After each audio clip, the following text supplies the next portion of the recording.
सम्मानित मुल्क के मालिकों, मैं बौद्ध भिक्षु सुमित रतन इस समय पहुंचा हुआ हूं उत्तर भारत के पेरियार, जिसे पूरा दुनिया जानता है, पेरियार ललई सिंह यादव जी के गांव में। ये उनका गांव है और यहाँ के स्थानीय लोगों ने जब उनका इतिहास पढ़ा, उनका संघर्ष जाना, तो सारे लोगों ने मिलकर के उनकी स्टैचू लगाई, आप देख सकते हैं। और ऊपर लिखा है स्वतंत्रता संग्राम सेनानी पेरियार ललई सिंह यादव जी का ये गांव है। हालांकि ग्राम पंचायत ने प्रॉपर्टी बनाई है और उसी में सभी लोगों ने मिलकर के इस प्रतिमा को स्थापित किया है। मैं बताना चाहता हूं, ये गांव कानपुर देहात में पड़ता है, औरैया बॉर्डर पर, औरैया जनपद के बॉर्डर से टच करता है। झीझक में इन्होंने अशोका प्रेस खोला हुआ था, जो आज बंद हो गया है, आज चूंकि वो हमारे बीच में नहीं है। और उनका परिवार जो गांव में रहता था, चौधरी गज्जो सिंह यादव उनके पिता थे और माता मूला देवी उनकी माता थी। उन्होंने फॉरेस्ट गार्ड में पहले नौकरी की, इसके बाद वह मध्य प्रदेश में सिपाही रहे और उन्होंने उस समय जब सिपाहियों पर जुर्म होता हुआ देखा तो सिपाहियों के खिलाफ मध्य प्रदेश सरकार के खिलाफ एक किताब लिखी।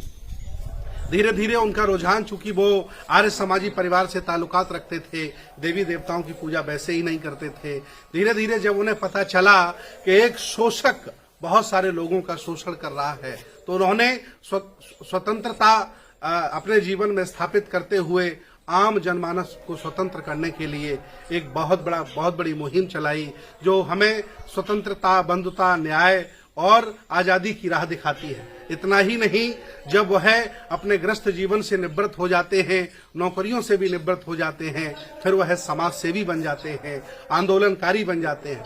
कहा जाता है कि अपने साथ कुल्हाड़ी लेकर चला करते थे।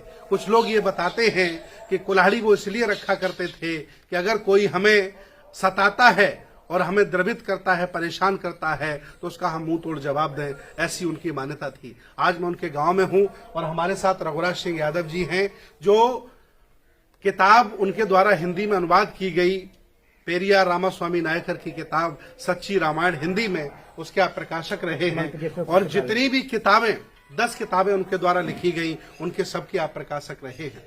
मैं सबसे महत्वपूर्ण बात आपको बता दूं कि जब उन्होंने हिंदी में अनुवाद किया सच्ची रामायण का, तो उस किताब को छापने के लिए कोई प्रकाशक तैयार नहीं हुआ, तो उन्होंने अपनी खुद की जमीन और अपने लोगों से पैसा इकट्ठा करके खुद का अशोका प्रकाशन डेवलप किया, उसमें आपने एज ए प्रकाशक किताबें छापी।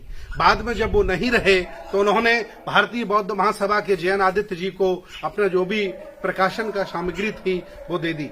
मैं आपको बताना ये चाह रहा हूं, आज मैं ये सारी बातें आपसे क्यों कर रहा हूं, बात यह है कि जब सच्ची रामायण लिखी गई हिंदी में, तो पूरे देश में, पूरे प्रदेश में कोहराम मच जाता है और सभी लोगों ने आवाज लगाई कि इस सच्ची रामायण को बंद कराना चाहिए। केस किया गया इनके खिलाफ, बंद जब्त कर लिया गया, केस कर दिया गया, रोक लगा दी गई। इन्होंने डिस्ट्रिक्ट कोर्ट में केस किया, वहां से इन्हें मान सम्मान नहीं मिला। इसके बाद ये हाई कोर्ट गए और हाई कोर्ट में 1970 में हाई कोर्टों के जजों ने कहा कि पेरियार ललई सिंह यादव अपीलांट बिल्कुल सत्य हैं, सही हैं, उनकी ये किताब उन्हें वापस दी जाए। उन्होंने कुछ भी गलत नहीं लिखा है, अर्थात वो किताब वापस देती गई। और इतना ही नहीं, हाई कोर्ट के आदेश पर उन्हें 300 रुपए, मतलब कह सकते हैं कि सम्मान स्वरूप राशि दी गई। ये अपने आप में बहुत बड़ी बात है। आज मैं उनके गांव में पहुंचा हूं, बिल्कुल विकास नहीं है। यादव परिवार की अगर बात की जाए तो बीपी मंडल का नाम आता है, राम नरेश पूर्व मुख्यमंत्री जी का नाम आता है, माननीय मुलायम सिंह जी का नाम आता है, अखिलेश यादव का नाम आता है, लालू प्रसाद यादव का नाम आता है, और भी देश भारत में बड़े बड़े यादव नेता हुए हैं।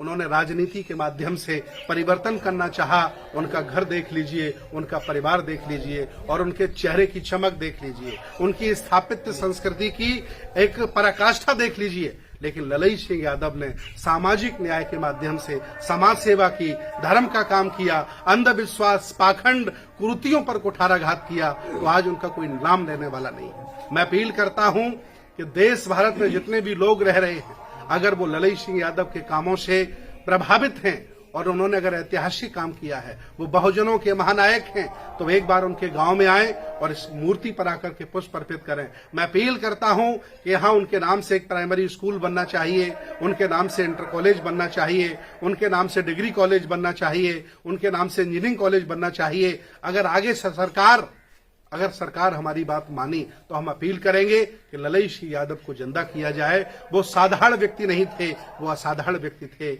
मानव जाति के लिए और मानवता के लिए उन्होंने बहुत बड़ा काम किया है। मैं आज उनके गांव में आकर उनकी प्रतिमा पर पुष्प अर्पित करके बहुत गौरवान्वित हूं। और आप सुन रहे हैं, देख रहे हैं, आपको भी गौरव की अनुभूति हो रही होगी। मैं आपसे विदा लेता हूं। नमो बुद्धाय। जय भीम, जय संविधान, जय श्रमण भारत।